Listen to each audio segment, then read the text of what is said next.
вниз по хорошей лестнице от входа минут 10, и вы окажетесь у главного природного чуда Боснии и Герцеговины. Это водопад Кравица. Эту уникальную красоту породила река Требежат.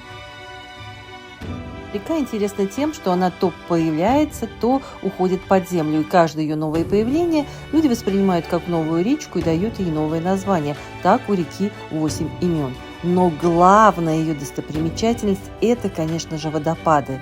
До местечка Студенцы она просто распределяется по лесным массивам на множество потоков. Но здесь с высоты 26-28 метров река обрушивается в естественный амфитеатр, 120-метровое полукольцо из воды, и получается множество водопадов.